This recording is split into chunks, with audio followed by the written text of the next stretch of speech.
सब network crime world को subscribe करें, बेल आइकन दबाएं और अपडेट पाएं।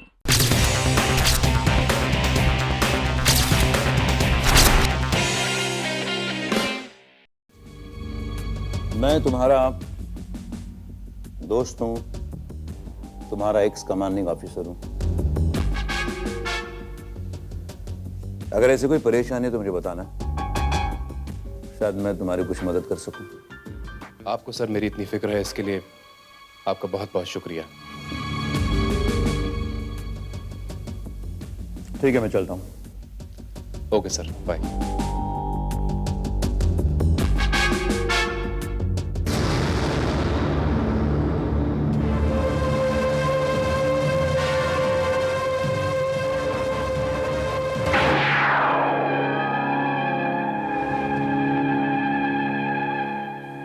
इसका मतलब मेजर को हम पर शक होने लगा है। सिमी, अब तुम्हारे पास ज्यादा वक्त नहीं है। लेकिन आखिर मुझे करना क्या होगा? कुछ खास नहीं, जल्द से जल्द मेजर को खत्म करना होगा, और क्या। मुझे? मगर कैसे? मेजर फौज में था, लाजमी है उसके पास गन होगी। हमें एक जाल बुनना पड़ेगा। मेजर अपनी गन साफ कर रहा था, गलती से फायर हो गया और मेजर खत्म हो गया।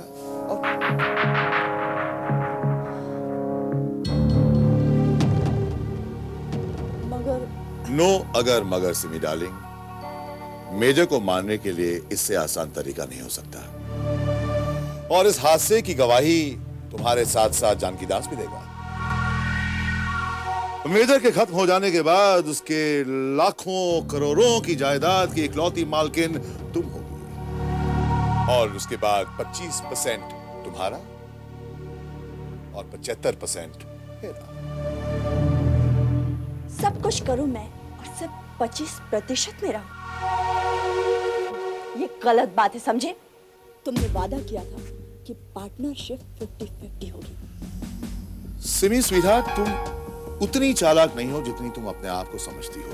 ये मैंने पहले भी कह चुका हूं। किसको कितना शेयर मिलेगा उसका फैसला मैं करूंगा। फिलहाल तुम वही करोगी जो मैं कहूंगा।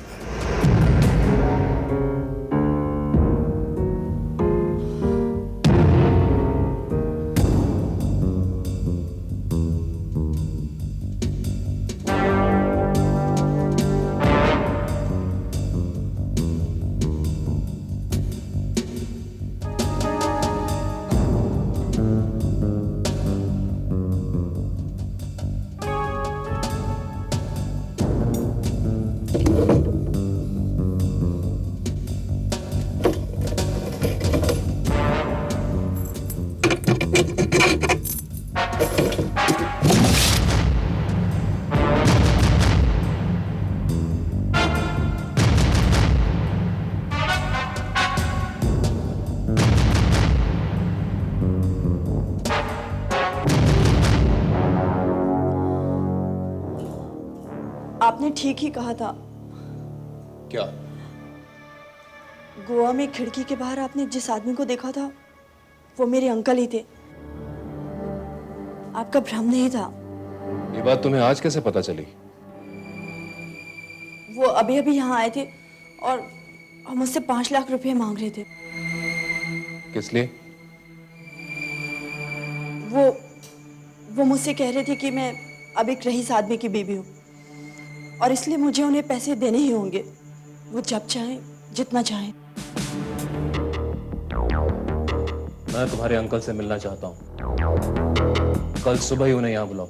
ठीक है।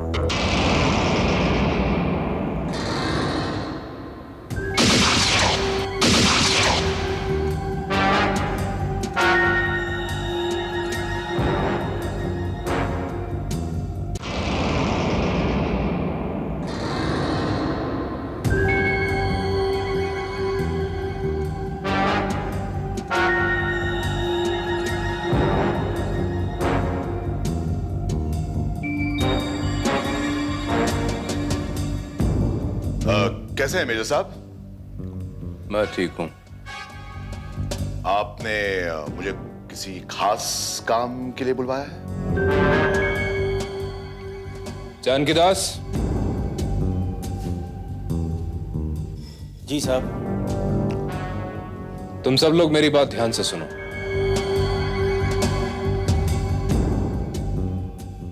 मैं अब जीना नहीं चाहता।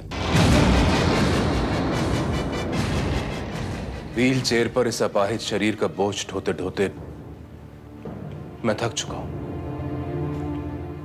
I am really tired. अपनी आधी जिंदगी मैंने सीमा पर दुश्मनों का मुकाबला करते करते बिताई, और अब ये लाचार और मजबूर जिंदगी मुझे मौत से भी बदतर लगती है। अपने अकेलेपन को दूर करने की खातिर मैंने शादी तो कर ली, मगर अब मुझे पछतावा हो रहा है। मैं सिमी को कोई भी सुख देने के लायक नहीं हूं। 24 घंटे वही मेरी सेवा करती रहती है, और मैं पति होने का कोई भी फर्ज अदा नहीं कर पाता। और ये सब सोच सोचकर मेरी जिंदगी बहुत परेशान होती जा रही है। इसलिए मैंने मरने का फैसला किया है।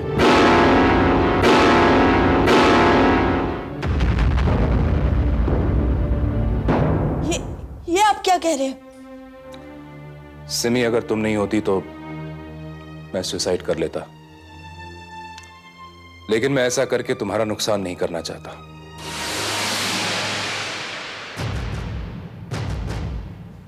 मेरी 8-10 करोड़ की प्रॉपर्टी और 2 करोड़ की लाइफ इंश्योरेंस है, जो मेरे मरने के बाद कानूनन तुम्हें मिलनी चाहिए।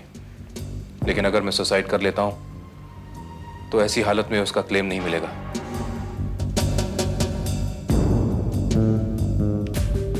इसलिए मैं सुसाइड नहीं करना चाहता।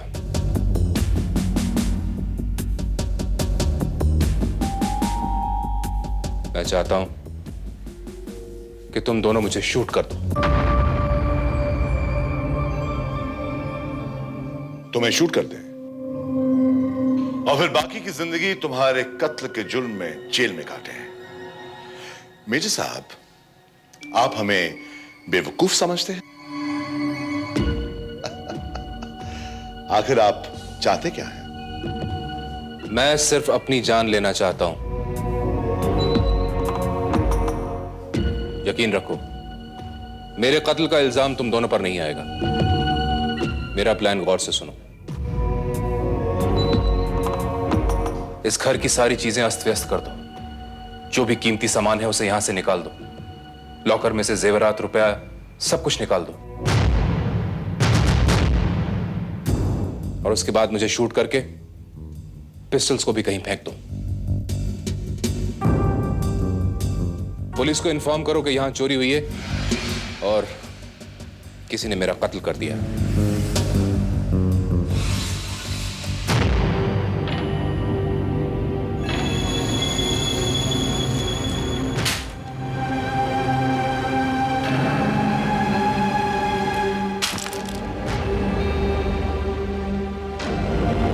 अब जैसा मैं कह रहा हूं वैसा करो।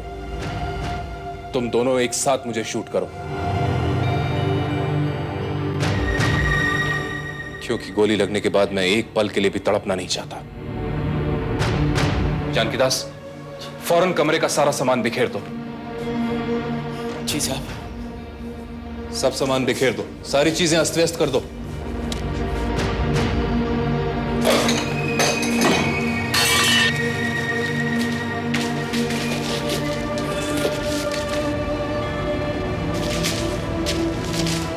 Now come on, shoot me. Come on, shoot me.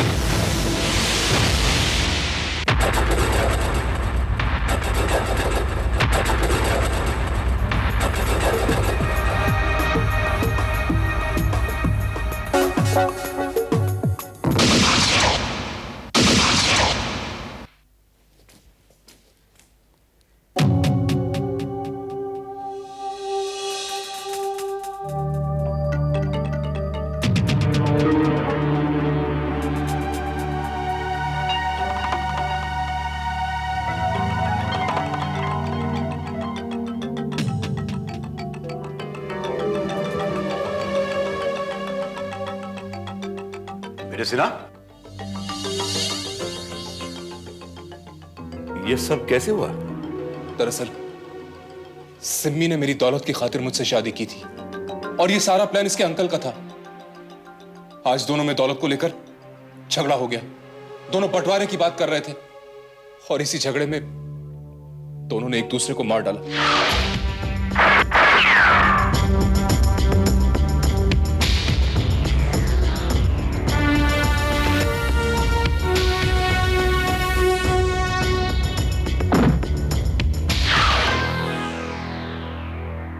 और जानकी दास?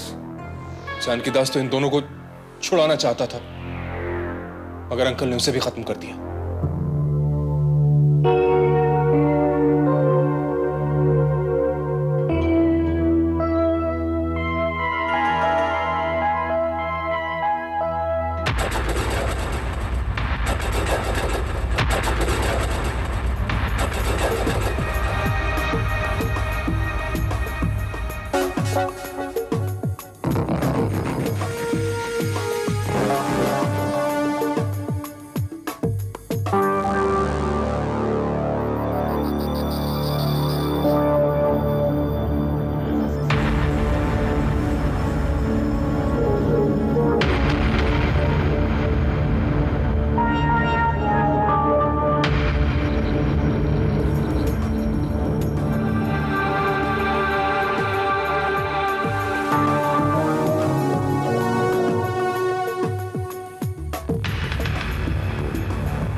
जब ये सारा वाकया हुआ तुम यही बैठे थे? हाँ सर, मैं यही बैठा था। सब कुछ मेरी आंखों के सामने ही हुआ। एक पल के लिए तुम्हें शॉक रह गया। मेरे कुछ समझ में नहीं आया कि मैं क्या करूं। फिर मैंने सोचा पुलिस को इन्फॉर्म करने से पहले मैं सब कुछ आपको बता दूं, इसीलिए मैंने आपको फोन किया। ये तुमने अच्छा काम किया कि मुझे यहाँ बुलाया।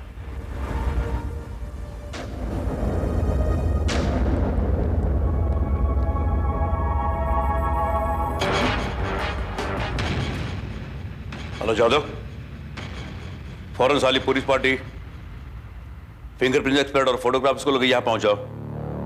बंगला नंबर 8 वर्सोवा, मेजर सिन्हा का बंगला। यहां 3 खून हुए हैं।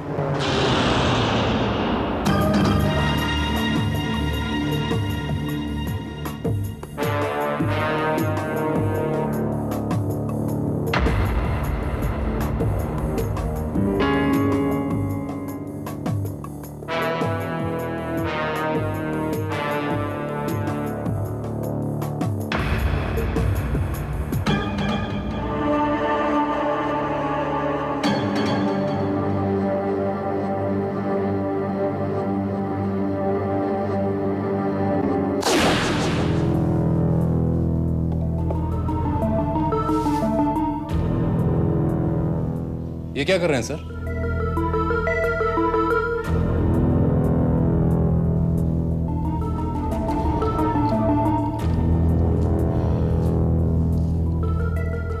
Come on, Major. Let's play darts. Come on.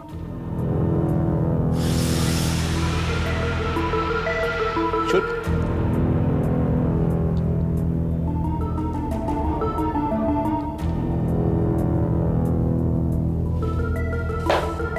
Not bad. अब मेरी बारी।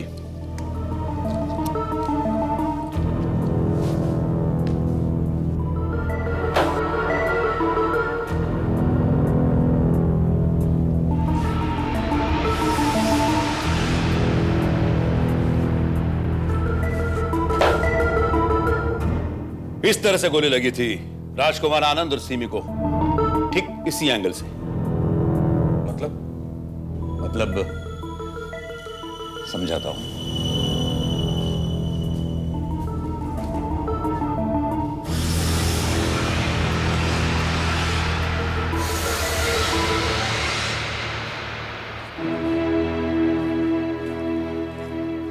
मेजर,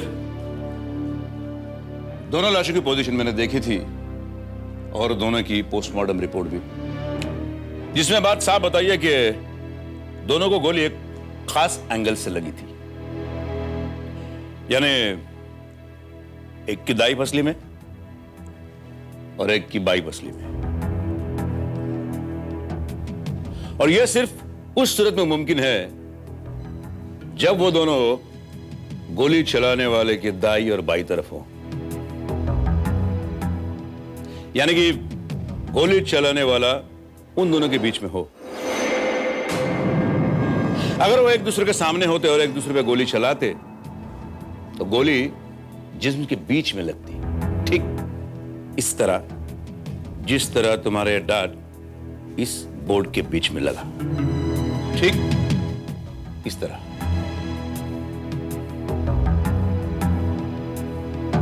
और मेरा डैड बोर्ड में एंगुलर लगा।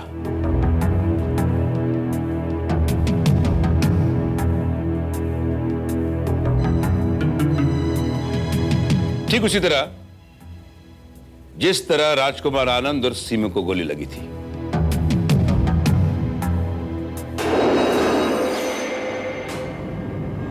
मेजर, दरअसल राजकुमार आनंद और सीमा को तुमने ही गोली मारी थी,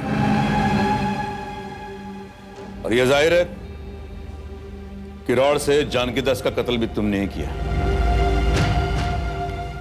जो कहानी तुमने मुझे बताई वो झूठी थी। अब सब कुछ सच सच बताओ, क्योंकि मैं अच्छी तरह से जानता हूं कि ये तीनों कत्ल तुमने किए हैं।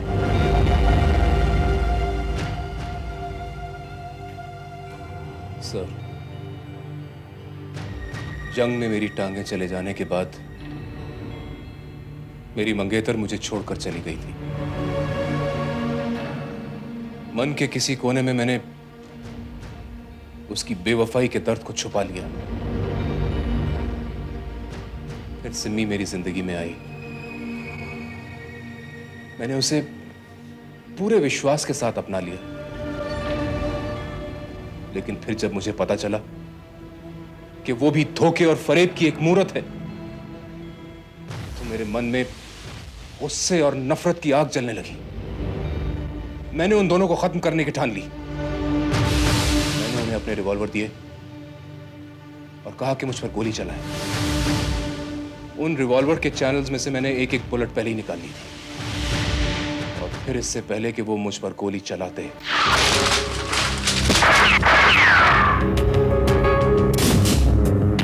साहब जी आपने ये सब क्या कर दिया? मैंने जो कुछ भी किया बिल्कुल सही किया। तुम यहां हो मेरे पास।